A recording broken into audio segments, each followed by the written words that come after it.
Good evening, everyone. I would like to thank the International Association of Black Professionals in International Affairs for allowing me to be a part of your very first virtual conference and career fair. I want to congratulate the BPIA on celebrating 30 years of giving folks of color a space to grow and mature in the international affairs arena. And a big kudos to Ms. Barbara Patterson, who had the mission and vision to start this organization. This mission is more relevant now than ever, and we must all help expand the platform where African Americans and other people of African heritage can excel in international affairs. COVID-19 has produced some very challenging times in our country and throughout the world, but I am happy to see BPIA is continuously dedicated to making sure that folks of color have a voice in foreign affairs.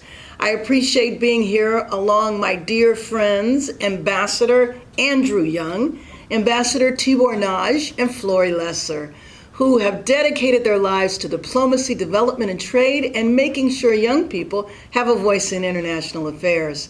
Diversity means so many things to people, but I simply believe it means being inclusive of others, being sensitive to people's differences, and giving them the space to flourish. My colleagues in Congress and I have often taken trips to Africa and beyond, and the reoccurring theme is not seeing enough Black, Brown, Asian, or Native American faces at embassies.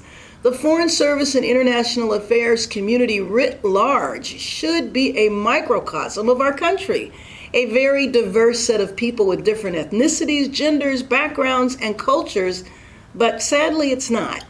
This is why I, along with the Congressional Black Caucus, Hispanic Caucus, Asian Pacific Islander Caucus, and the Congressional Native American Caucus, recently introduced H.R. 7673, the Represent America Abroad Act of 2020. The purpose of this legislation is to ensure that the U.S. Foreign Service reflects the rich composition of all Americans. I know most of you are graduate students or young people just starting out in your careers, but I want to make sure if and when you go into the Foreign Service, you are on an even playing field to shine bright and reach that ambassadorial level if you work hard and want it. You are smart, capable young men and women who can do the job, and it is about time you are given the opportunity.